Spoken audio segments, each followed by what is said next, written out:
Welcome back to the GCN Racing News Show. Coming up this week, a third win for Pogačar in Lombardy. Roglič is off to Bora, a new gravel world champions are crowned, one of which we got to see live. A stagiaire wins Paris Tour, top-level European cyclocross comes back with a bang, and the merger that wasn't really a merger is now not happening at all.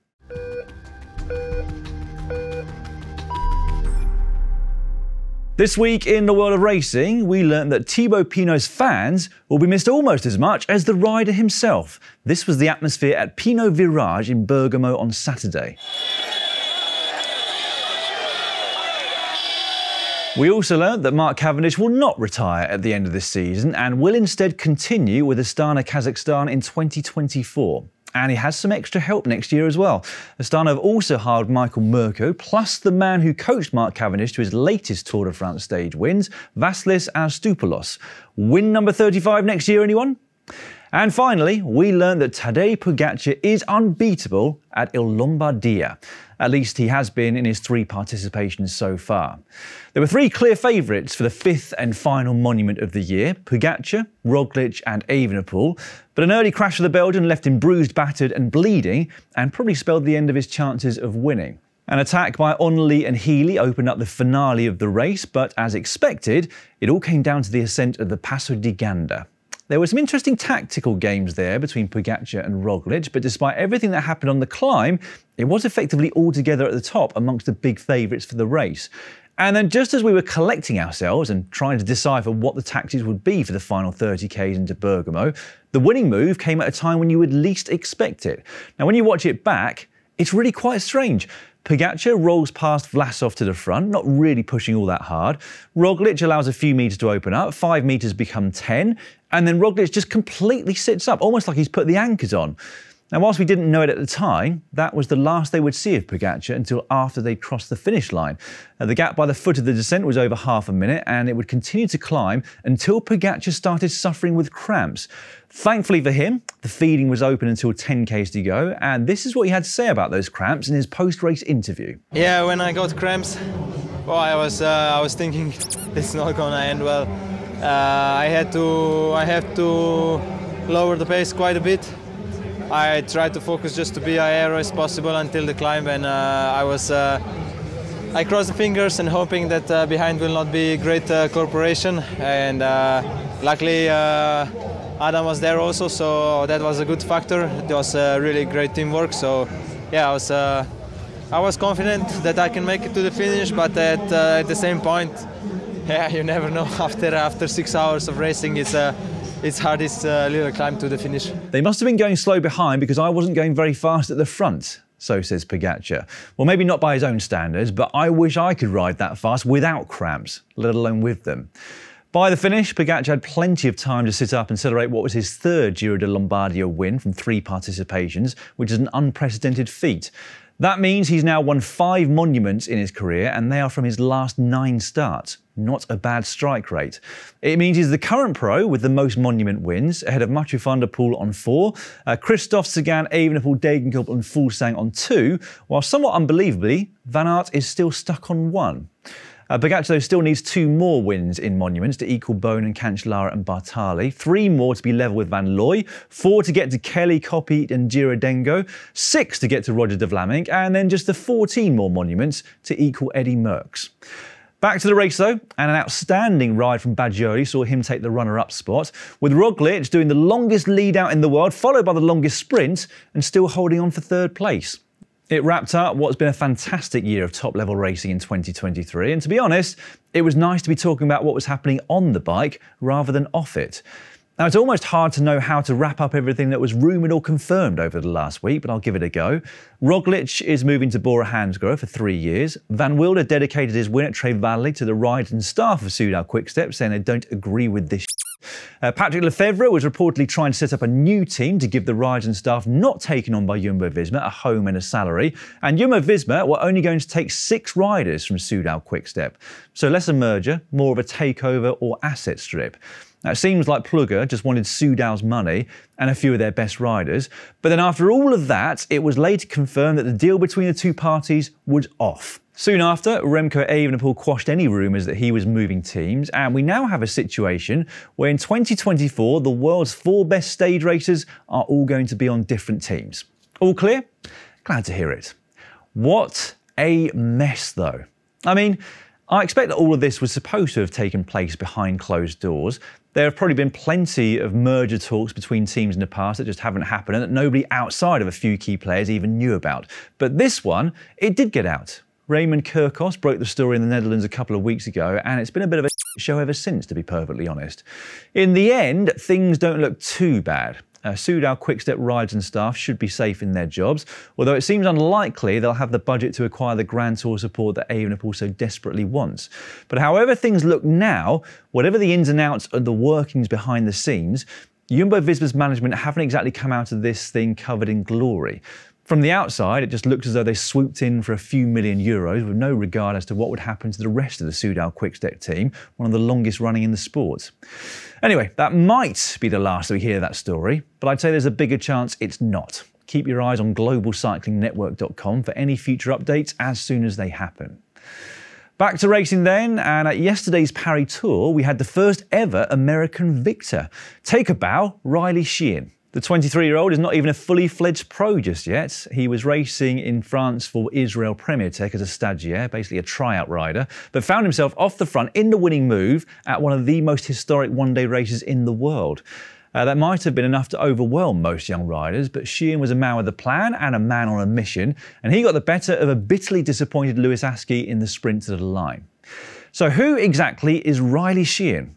Well, for those of you who've been watching the NCL Criteriums this year, you'll remember him racing there for the Denver Disruptors, who were very successful. He hails from Boulder in Colorado and won the biggest UCI stage race in the US back in May, the Joe Martin stage race. He's a former US junior champion, and he spent quite a lot of time racing in Europe as a junior and first year under 23 before COVID hit. If his performance yesterday was anything to go by, we'll be seeing a lot more of him in the future, but right now, it doesn't appear that he's certain of a pro contract, although I'm sure the odds of that happening have now risen rather dramatically. That race and the weekend marked the final outing as a pro for a number of different riders. Greg van Avermaet, Tony Galopin, Emmanuel Aviti, Jos van Emden and Michael Schaar, amongst others. So congratulations to all of them for everything they've achieved in the sport. On to the Gravel World Championships now, and well, we talk a lot about the spirit of gravel, don't we? And one thing I think we can all agree definitely isn't in the spirit of gravel is televising the men's race and not the women's. The UCI released a statement on Saturday to say that it had been informed by the local organising committee that the women's race would not be broadcast. Something that seemed to be news to them, but that we at GCN had discovered towards the start of last week. And I must admit, I was more than a bit surprised that the UCI were allowing such a lack of parity, but it seemed like it was news to them on the day of the race. I mean, it shouldn't have been. It is their own World Championships after all. Anyway, we did get to see some highlights rolled in during the men's race yesterday. Kasia Niewiadoma clearly loved this year's course, which actually included quite a lot of gravel and technicality. She was already pushing the pace on the Muro de Poggio climb, and then she pushed on solo in the second half of the race, opening up a lead of over a minute to Persico and Vollering behind. Yara Castelline later joined the chase, but was also dropped again. And then Persico outsprinted Vollering for silver, with Castelline having to settle for fourth. It was equally as attritional in the men's race, with Mohoric, Swift and Florian Vermeersch forming an elite lead group. A crash for Wout van Aert put him out of the running, leaving the three to fight it out front. Swift was the first to be distanced for Team GB, and then on the last really tough climb of the race, Vermeersch of Belgium succumbed to the pace being set by Mohoric. Without race radios or motorbikes giving time gaps, Mohoric continued to take risks on the descent. Impressive and frightening in equal measure, I think we will all agree. He did crash on the run-in, in fact, but he and his bike were unhurt and he cruised to the win. Vermeersch and Swift took silver and bronze respectively, whilst Alejandro Valverde outsprinted Keegan Swenson for fourth. The old man has still got it. Si and I will be talking plenty more about the Gravel Worlds on tomorrow's GCN show, so tune into that if you would like to hear more. On now to what we've got coming up for you this week on GCN+, and I'll start with the Tour of Turkey, which continues throughout this week, finishing on Sunday. Now, if there's one stage that you have to watch, it is tomorrow's, as it finishes up one of the hardest climbs that I have ever seen. It's called Fethiye, and it's 18 kilometres long, with an average gradient in double digits. Compare that to the Angleroo, which is 13 k's long at an average gradient just under 10%, and you get a sense of just how brutal this climb is. I did have a quick look on Street View this morning, and you can only go part way up the climb, but on that part, all you can see really is gravel. I'm going to assume that it's now tarmacked, but you just never know. The current Strava KOM is held by Gavin Mannion, and it took him 1 hour and 11 minutes for the final 15 kilometres of the climb, with an average speed of 12.9 k's per hour.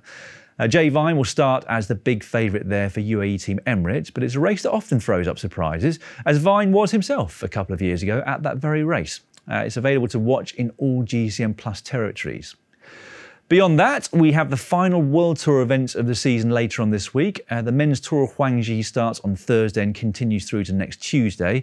Start list a bit thin on the ground at the moment, but expect to see a few top-level sprinters on the start line given the sprint-heavy parcours. That's available to watch worldwide, excluding China. The Italian Classics aren't finished yet either. We have the Giro del Veneto on Thursday and the Veneto Classic on Sunday. And we're also hoping to have the Women's Tour of Chongming, which is the penultimate World Tour race for them.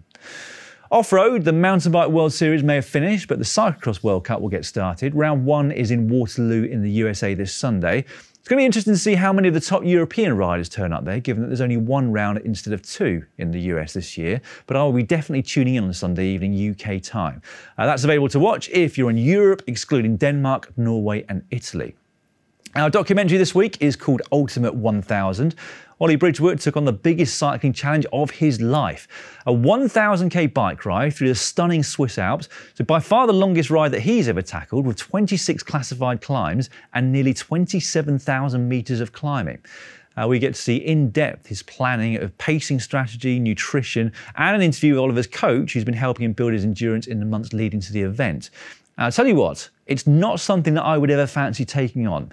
Here's a quick look at the trailer for the film. Yeah, it's 2 AM, we're 800 kilometres in, and I'm in absolute agony. If you get tendinitis, like, that's it. That's game over.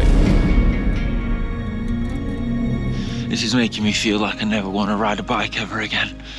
I just got to keep going, get it done. Get it done, go on.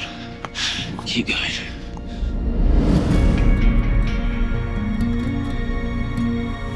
I'm struggling to hold my head up. That's why I'm looking down all the time. Because like my neck muscles have gone. I felt like anxiety and sort of paranoia setting in. They're not behind me, are they? I can't look behind me. I think if I can give him advice, it's just take kilometer after kilometer and don't hesitate to rest a bit. That will be out for all of you to watch on GCN Plus from tomorrow.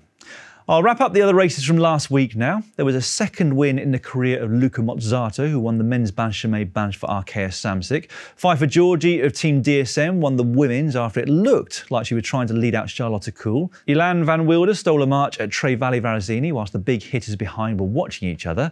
A late solo attack by Liana Lippert netted her 4th win of the season in the women's race there. Per Strand Hagenas took the biggest win of his career at the Münsterland Giro on Tuesday, but he didn't even know that he'd done it until he crossed the finish line. He still thought he had a lap to go.